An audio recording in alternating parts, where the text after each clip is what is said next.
이어서 굿바이 진행해 보도록 하겠습니다. 이어서 서진 오토모티브인데요.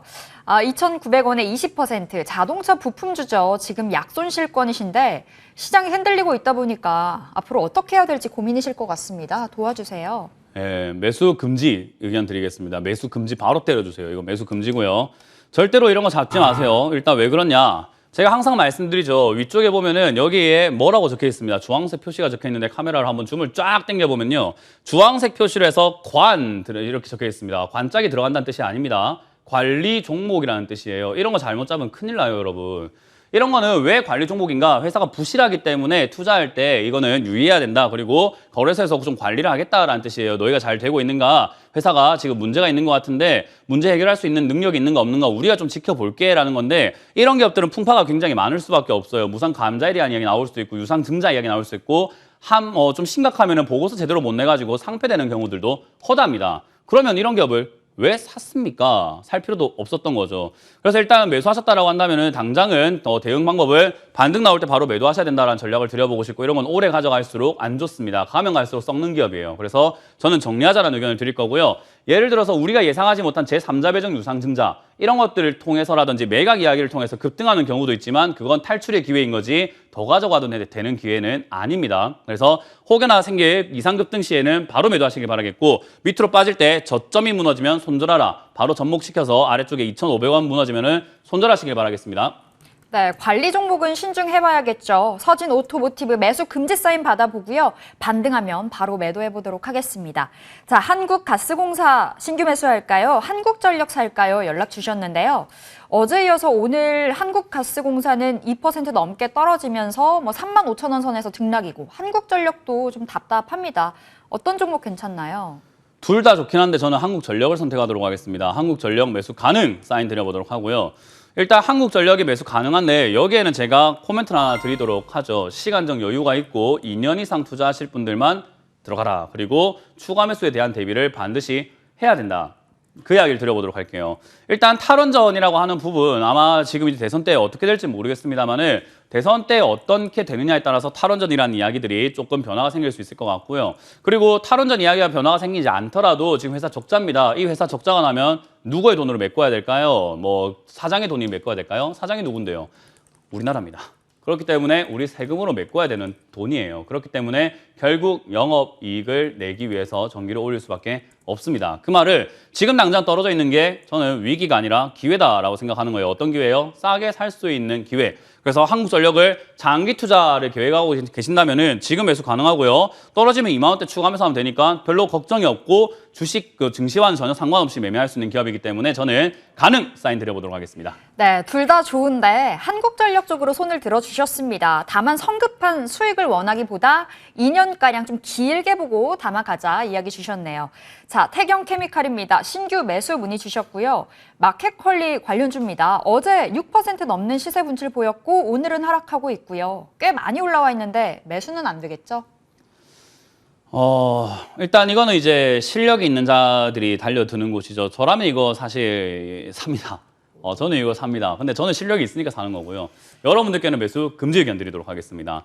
일단 이 자리는 대응 전략이 굉장히 까다로워요. 왜냐하면 어떻게 하세요? 여기 올라오면 어떻게 하세요? 내려가면 어떻게 하세요? 전략이 아니라 보면서 대응을 해야 돼요. 어떤 상황에서 어떻게 되는지 여러분들이 눈으로 보면서 유동적으로 대응하실 수 있는 분들만 들어갈 수 있는 단타 자리인 거죠. 그래서 이런 자리는 저는 여러분들께 추천드리고 싶지는 않습니다. 이런 거 괜히 잡으셨다가 손실 날 수 있기 때문이죠. 그런 위험성 전면 차단할게요. 매수 금지 의견 드려보도록 하겠습니다. 네, 태경케미칼 실력 있는 자들이 단타로 가져가는 종목이라고 합니다. 매수 금지 사인 주셨고요. 자, 한진칼 그리고 하이트진로 둘 중에 어떤 종목이 신규 매수로 괜찮을까요? 하시는데 한진칼도 델타 변이 바이러스에 좀 발목 잡혀서 좀 내려온 모습이고 하이트진로도 좀 실망 매물 출회된 것 같아요. 어떻게 보세요? 둘 다 매수 유보 의견 드리겠습니다. 일단 한진칼 같은 경우는 항공사 다들 알고 계시죠? 근데 이쪽은 메리트가 별로 없어요. 제가 봤을 때 백신 맞는다고 해서 여행을 바로 갈 것인가? 글쎄요, 전 잘 모르겠는데요. 저는 아직까지도 코로나라고 하는 것에 대해서 굉장히 걱정이 많아서 지금 말씀드렸지만 전 방송 끝나자마자 마스크를 써요. 그런 것처럼 굉장히 좀 위험하다 생각이 드는 게 바로 코로나예요. 그렇기 때문에 이런 쪽들은 그냥 분위기 때문에 반등이 나온 거지 올라갈 만한 기업은 아니었다 생각이 들고요. 마찬가지로 하이트진로 하이트질로 나쁜 기업 아닙니다. 다들 이렇게 이제 술을 그래도 가게에서 못 먹더라도 혼술, 집술이라고 해서 집에서 술을 많이 마신단 말이에요. 근데 주가가 이렇게 올라온 기업에 메리트가 있을까? 전 잘 모르겠습니다. 술 관련주는 요거 말고도 올라오지 않은 기업이 너무나 많기 때문에 둘 다 유보 의견 드려보도록 하겠습니다. 네, 한진칼, 하이트진로 둘 다 매수 유보 사인 받아봤고요. 드림 시큐리티입니다. 5,300원에 15%. 지금이라도 손절해볼까요? 하시는데요. 지금이 딱 매수가네요. 드림 시큐리티 어떻게 해볼까요? 이제 이런 게 이제 선생님들이 있잖아요. 우리 학교 다닐 때 보면 선생님들이 야 이거 시험에 나온다 꼭 봐놔라 했는데 나중에 돼서 한 달 뒤에 선생님 그때 뭐라고 하셨죠? 하는 느낌이에요. 왜 이제 샀습니까? 진작에 좀 사라, 좋다, 보안주 좋다 할 때는 가만히 있다가 지금 사서 손절해야 될까요? 왜 그러는 거예요 도대체? 저는 이해할 수가 없네요. 자, 근데 어쨌든 드림 시큐리티 나쁜 기업일까 좋은 기업일까? 딱 따져본다면은 영업이익만 보면 답이 나옵니다. 자, 보도록 할게요. 2019년 18억의 영업이익을 냈습니다. 19년이죠. 코로나 직전이었습니다. 코로나 터지고 어떻게 되죠? 131억. 어떻게 됐나요? 영업이익이 어마어마하게 늘었습니다. 얼마나요? 거의 뭐 한 7배 이상이 늘어났다 생각이 드는 모습인 거죠. 자, 그러면 7, 8배가 올라왔는데 주가가 7, 8배 올라갔나요? 아닙니다. 2019년 여기 있던 주가가 아직 올라가지 않았습니다. 저는 충분히 올라갈 가능성이 높다 생각이 들고요. 특히나 메타버스 이야기 나오게 되면 보안 관련주 괜찮다라고 생각을 합니다. 그래서 저는 이 종목 매수 가능 사인 드리도록 하고요. 밑으로 빠지게 되면 추가 매수를 하셨으면 좋겠습니다. 왜? 지금 산다고 해서 안 떨어진다는 법이 어디 있습니까? 떨어질 수 있는 거지. 그러면 내려가게 되면은 4,500원이나 4,000원 됐을 때 떨어졌을 때 안 좋은 기업이 있을 거 아니에요. 근데 얘는 좋은 기업 맞잖아요. 그럼 떨어지면 가격이 싸게 되니까 추가 매수를 하면 되죠. 그래서 저는 4,000에서 4,500원 추가 매수 의견 드리고 지금 현재 매수 가능 사인 드려보도록 하겠습니다. 네, 드림 시큐리티 매수 가능 사인 받아봤습니다. 이어서 엑세스바이오입니다. 29,600원에 10%. 와, 어제 급등했고 오늘도 추가 상승하면서 수익권이신데 안전하게 절반만 수익 실현하고 좀 가져가 볼까요?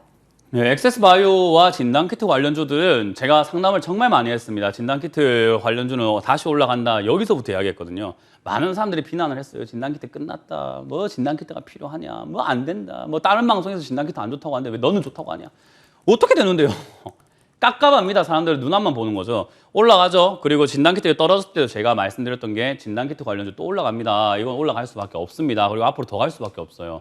그렇다고 해서 우리가 뭐 여기서 일확천금을 노려야 될까요? 주식은 일확천금 노리려고 하는 게 아니라 꾸준히 수익을 내는 것을 목표로 하는 겁니다. 저는 여기서 수익을 냈다면 수익 내는 방법을 배워야 되는 거지 여기서 뽕을 뽑으려 해서는 안 된다 생각을 해요. 그래서 저는 개인적으로 지금 자리에서 절반 매도 의견 드리도록 하고요. 나머지는 45,000원까지 가져가시되 욕심내지 말자는 전략 드리고요. 신규 매수할 이유는 없다. 떨어져 있을 때 사지 왜 이제 사려고 합니까? 매수는 유보 의견 드려보도록 하겠습니다. 네, 신규 매수 자리는 아니라고 하시고요. 엑세스바이오 수익 보고 있다면 절반 매도하고 45,000원까지 끌고 가보도록 하겠습니다. 자, 일신바이오 들어와 있는데요. 7,180원에 10%. 백신 유통 관련주죠. 지금 약손실권이시고요. 이 종목도 좀 더 욕심 내볼까요? 신규 매수하기에는 이제 조금 많이 올라와서 애매합니다. 그래서 이거는 신규 매수는 유보 의견 드리도록 하고요. 기존에 가지고 계신 분들은 진단키트랑 똑같아요. 올라갈 가능성이 매우 높습니다. 왜? 지금 백신 보급 잘 안 되고 있다라고 하죠. 그래서 우리나라 정부에서도 결국 어떻게 합니까? 백신을 보급하기 위해서 빨리 구매를 해야 된다. 백신 유통을 해야 된다. 정말 이야기 많거든요. 그래서 백신 관련주 다시 한번 올라갈 수밖에 없는데 지금 이 델타 변이 바이러스가 변이가 돼서 1,200명대 확진자가 늘어나는 이유가 백신 보급이 안 돼서라는 분석들도 나오고 있습니다. 탓을 하는 거긴 한데 어쨌든 그런 이야기 나오고 있죠. 그럼 백신에 대한 이야기 다시 나올 수 있습니다. 그래서 저는 올라갈 가능성이 매우 높다. 그래서 매수는 유보드리지만 보유하신 분들은 그냥 홀딩하자라는 전략을 드려보겠습니다. 네, 신규 매수는 말고요. 보유자들에 한해서 좀 끌고 가볼게요. 자, 이어서 E&D입니다. 41,800원에 30%. 너무 비쌀 때 사셨네요. 비중도 크고요. 어떻게 해볼까요? E&D라고 하는 회사는 저도 되게 생소하네요. 별로 들어보지 못한 기업인데 뭐 화학 소재를 하고 뭐 원천 기술을 해서 촉매 시스템, 2차 전지 그쪽으로 엮여 있는 기업인 것 같은데 글쎄요. 일단 실적이 증가한 건 맞으나 이렇게 살만한 가치가 있었을까 좀 잘 모르겠습니다. 일단 2차 전지 관련주들은 다시 올라갈 가능성이 매우 높아요. 왜냐하면 한번 타올랐지만 끝난 태만 아니고 2차 전지 계속 필요하거든요. 그래서 산업은 다시 올라갈 수 있는데 그 분위기에 맞춰서 전고를 뚫고 갈지는 잘 모르겠습니다. 그래서 일단 매수는 유보 드리도록 하고요. 2차 전지는 E&D 말고 다른 기업에 투자하시는 게 좋다는 전략을 드려보도록 하고요. 요거는 들고 계시는 분들은 35,000원에서 4만 원까지 반등 나갈 가능성이 높아 보이기 때문에 올라올 때 바로 정리하시고 다른 2차 전지 관련주로 옮겨 타보자는 전략을 드려보겠습니다. 네, E&D 매수 유보 사인 주셨고요. 남해화학입니다. 8,600원에 10%인데 이 종목 뭐 비료, 건설, 남북 경협주로 묶여 있고요. 수익권이신데요. 어떻게 볼까요? 남해화학은 제가 방송에서도 여러 번 언급을 했던 것 같습니다. 비료 이런 쪽이랑 식음료 파트 이런 거, 농업 쪽 이런 거 괜찮다. 그래서 남해화학은 여기서부터 매수 가능 이야기 드렸던 것 같고, 그리고 여기서부터 말씀드리면서도 계속 괜찮다라는 이야기를 언급 많이 해드렸던 종목이죠. 우상향을 하고 있는데 뭐 저는 지금 굳이 매도할 필요는 없다 생각이 듭니다. 왜? 시세다운 시세를 내지 않았거든요. 그렇다고 지금 여기서 신규 매수할 필요가 있는가? 아직은 아닙니다. 한 9,000원대까지 내려가야 될 것 같거든요. 그래서 9,000원까지 내려가게 되면 사신 분들도 비중을 좀 늘리셔도 좋고요. 신규 매수 가능할 것 같습니다. 그래서 일단은 조건부로 매수 가능 사인 드려보도록 하겠습니다. 네, 남해화 9,000원으로 내려가면 신규 매수, 추가 매수 가능 사인 주셨고요. 자, 원희가 EPS입니다. 53,654원에 30%. 어떻게 해볼까요? 비중도 꽤나 크네요. 네, 손실권이시고요. 53,650원이시래요. 네, 비싸네요. 그죠?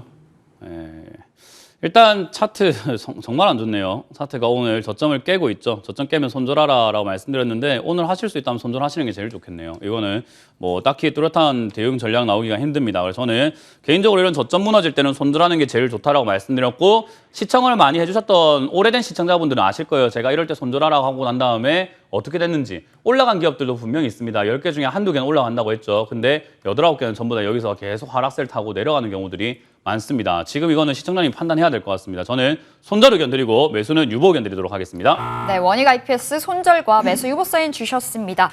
지금은 수익 지키기가 좀 중요한 시점인 것 같습니다. 여러분 시장 분위기 좋지 않은데 남은 시간 대응 잘 하시고요. 저희는 내일 다시 주챔콜 돌아오도록 하겠습니다. 시청해주신 여러분 고맙습니다.